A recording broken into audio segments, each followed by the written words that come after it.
السلام علیکم ورحمۃ اللہ وبرکاتہ۔ قیامت کا منظر کا پہلا باب آپ سماعت فرمائے۔ روز قیامت زمین کے سینے پر ایک سلوٹ بھی باقی نہیں رہتی۔ دریا اور پہاڑ، کھائی اور ٹیلے، سمندر اور جنگل، غرض دھرتی کا ہر نشیب مٹ چکا اور ہر فراز ختم ہو چکا تھا۔ دور تک بس ایک چٹیل میدان تھا اور اوپر آگ اگلتا آسمان، مگر آج اس آسمان کا رنگ نیلا نہ تھا، لال انگارا تھا۔ یہ لالی سورج کی دہکتی آگ کے بجائے جہنم کے ان بھڑکتے شعلوں کا ایک اثر تھی جو کسی اژدہے کی مانند منہ کھولے وقفے وقفے سے آسمان کی طرف لپکتے اور سورج کو اپنی گرفت میں لینے کی کوشش کرتے۔ جہنمی شعلوں کی لپک کا یہ خوفناک منظر اور بھڑکتی آگ کے دہکنے کی آواز دلوں کو لرزا رہی تھی۔ لرزتے ہوئے دل مجرموں کے دل تھے، یہ غافلوں کے، متکبروں، ظالموں اور قاتلوں اور سرکشوں کے دل تھے، یہ زمین کے فرعونوں اور جباروں کے دل تھے، یہ اپنے دور کے خداؤں اور زمانے کے ناخداؤں کے دل تھے۔ یہ دل ان لوگوں کے تھے جو گزری ہوئی دنیا میں ایسے جیے جیسے انہیں مرنا نہ تھا، مگر جب مرے تو ایسے ہو گئے کہ گویا کبھی دھرتی پر بسے ہی نہ تھے۔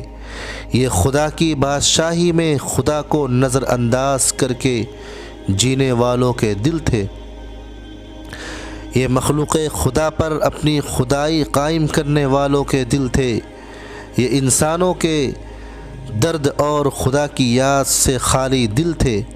سو آج وہ دن شروع ہو گیا جب ان غافل دلوں کو جہنم کے بھڑکتے شعلوں اور ختم نہ ہونے والے غذاؤں کی غذا بن جانا تھا۔ وہ عذاب جو اپنی بھوک مٹانے کے لیے پتھروں اور ان پتھر دلوں کے منتظر تھے، آج ان عذابوں کا یوم العید تھا کہ ان کی ازلی بھوک مٹنے والی تھی۔ ان عذابوں کے خوف سے خدا کے یہ مجرم کسی پناہ کی تلاش میں بھاگتے پھر رہے تھے، مگر اس میدان حشر میں کیسی پناہ اور کون سی عافیت! ہر جگہ آفت، مصیبت اور سختی تھی، اور ان پتھر دل مجرموں کی ختم نہ ہونے والی بدبختی تھی۔ خبر نہیں اس حال میں کتنے برس، کتنی صدیاں گزر چکی ہے۔ یہ حشر کا میدان اور قیامت کا دن ہے۔ نئی زندگی شروع ہو چکی ہے، کبھی ختم نہ ہونے کے لیے۔ میں بھی حشر کے اس دن میں گم سم کھڑا خالی آنکھوں سے سب کچھ دیکھ رہا ہوں۔ میرے سامنے ان گنت لوگ بھاگتے، دوڑتے، گرتے پڑتے جا رہے ہیں۔ فضا میں شعلوں کے بھڑکنے کی آواز کے ساتھ لوگوں کے چیخنے، چلانے، رونے، پٹنے اور آہوزاری کی آوازیں گونج رہی ہے۔ لوگ ایک دوسرے کو برا بھلا کہہ رہے ہیں، گالیاں دے رہے ہیں، لڑ جھگڑ رہے ہیں، الزام تلاشی کر رہے ہیں، آپس میں گتھم گتھا ہو رہے ہیں۔ کوئی سر پکڑ رہا ہے تو کوئی منہ پر خاک ڈال رہا ہے، تو کوئی چہرے چھپا رہا ہے، تو کوئی شرمندگی اٹھا رہا ہے، تو کوئی پتھروں سے سر ٹکرا رہا ہے، تو کوئی سینہ کوبی کر رہا ہے، تو کوئی خود کو کوس رہا ہے، تو کوئی اپنے ماں باپ، بیوی، بچوں اور دوستوں اور عزیزوں اور لیڈروں کو اپنی اس تباہی کا ذمہ دار ٹھہرا کر ان پر برس رہا ہے۔ ان سب کا مسئلہ ایک ہی ہے، قیامت کا دن آ گیا اور ان کے پاس اس دن کی کوئی تیاری نہیں۔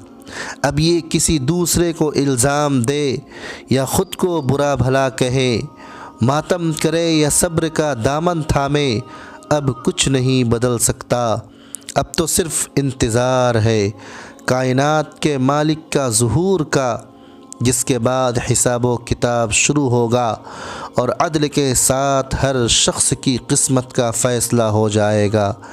یکایک ایک آدمی میرے بالکل قریب چلایا، ہائے اس سے تو موت اچھی تھی، اس سے تو قبر کا گڑھا ہی اچھا تھا، میں ارد گرد کی دنیا سے بالکل کٹ چکا تھا۔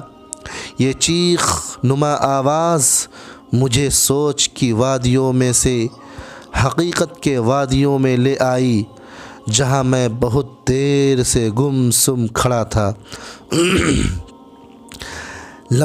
لمحے فکر میں میرے ذہن میں ابتدا سے انتہا تک سب کچھ تازہ ہو گیا۔ اپنی کہانی، دنیا کی کہانی، زندگی کی کہانی سب فلم کی ریل کی طرح میرے دماغ میں گھومنے لگی۔ اس بھیانک دن کے آغاز پر میں اپنے گھر میں تھا۔ اس گھر کا ماحول وقوع خارجی دنیا کے کسی شخص کو سمجھایا نہیں جا سکتا۔ ایک ظاہر بی نظر کے لیے یہ گھر قبر کا ایک تاریک گڑھا ہے، مگر دراصل یہ آخرت کی دنیا کا یہ پہلا دروازہ تھا، وہ دروازہ جسے اندر سے نہیں کھولا جا سکتا۔ مجھے اس دروازے کو کھولنے میں کوئی دلچسپی تھی بھی نہیں، کیونکہ میں اس دروازے سے گزر کر برزخ کی اس دنیا میں داخل ہو چکا تھا، جس میں میرے لیے ختم نہ ہونے والی راحت تھی۔ اس روز مجھ سے میرا ہمدم درینہ اور میرا محبوب دوست صالح ملنے آیا ہوا تھا۔ صالح وہ فرشتہ تھا جو دنیا کی زندگی میں میرے دائیں ہاتھ پر رہا۔ اس کی قربت موت کے بعد کی زندگی میں میرے لیے ہمیشہ باعث طمانینت رہی تھی، اور آج بھی ہمیشہ کی طرح ہماری پرلطف گفتگو جاری تھی۔ دوران گفتگو میں نے ان سے پوچھا، یار یہ تو بتاؤ تمہاری ڈیوٹی میرے ساتھ کیوں لگائی ہے؟ بات یہ ہے عبداللہ کہ میں اور میرا ساتھی دنیا میں تمہارے ساتھ ڈیوٹی کیا کرتے تھے، وہ تمہاری برائیاں اور میں نیکیاں لکھتا تھا۔ تم مجھے 2 منٹ فارغ نہیں رہنے دیتے تھے، کبھی اللہ کا ذکر، کبھی اس کی یاد میں آنسو، کبھی انسانوں کے لیے دعا، کبھی نماز، کبھی اللہ کی راہ میں خرچ، کبھی خلقت خلق۔ کچھ اور نہیں تو تمہارے چہرے پر ہمہ وقت دوسروں کے لیے مسکراہٹ رہتی تھی، اس لیے میں ہر وقت کچھ نہ کچھ لکھتا ہی رہتا تھا۔ تم نے مجھے تھکا کر مار ہی ڈالا تھا، لیکن ہم فرشتے تم انسانوں کی طرح تو ہوتے نہیں کہ برائی کا بدلہ برائی سے دے، اس لیے تمہاری اس برائی کی جواب میں بھی دیکھ لوں کہ میں تمہارے ساتھ ہوں اور تمہارا خیال رکھتا ہوں۔ صالح نے انتہائی سنجیدگی سے میری بات کا جواب دیا۔ میں نے اس کی بات کے جواب میں اس سنجیدگی کے ساتھ کہا، تم سے زیادہ برائی میں نے الٹے ہاتھ والے کے ساتھ کی تھی، وہ میرا گناہ لکھتا مگر میں اس کے بعد فوراً توبہ کر لیتا، پھر وہ بیچارہ اپنے سارے لکھے ہوئے کو بیٹھ کر مٹاتا اور مجھے برا بھلا کہتا کہ تم نے مٹوانا ہی تھا تو لکھوایا کیوں تھا۔ آخر کار اس تنگ آ کر اللہ تعالیٰ سے دعا کی کہ اس شخص سے میری جان چھڑائیے، اس لیے موت کے بعد سے اب تم ہی میرے ساتھ رہتے ہو۔ یہ صالح سن کر ہنسنے لگا اور بولا، فکر نہ کرو، حساب و کتاب کے وقت وہ پھر آ جائے گا، قانون کے تحت ہم دونوں مل کر ہی تمہیں اللہ تعالیٰ کے سامنے پیش کریں گے۔ یہ بات کہتے کہتے اس کے چہرے پر گہری سنجیدگی کے آثار نمودار ہو گئے۔ وہ بولتے بولتے چپ ہوا اور سر جھکا کر ایک گہری خاموشی میں ڈوب گیا۔ میں نے اس کا یہ اندازہ آج تک نہ دیکھا تھا۔ چند لمحوں بعد اس نے سر اٹھایا تو اس کے چہرے سے ہمیشہ رہنے والی شگفتگی اور مسکراہٹ رخصت ہو چکی تھی، اور اس کی جگہ خوف و حزن کے سایوں نے لے لی تھی۔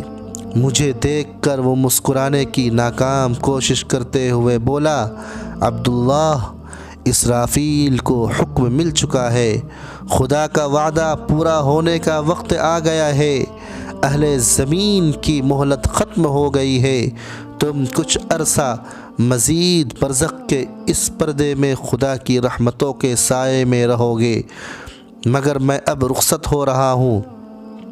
اب میں تم سے اس وقت ملوں گا جب زندگی دوبارہ شروع ہوگی، تمہاری آنکھیں کھلیں گی تو قیامت کا دن شروع ہو چکا ہوگا، میں اس روز تم سے دوبارہ ملوں گا۔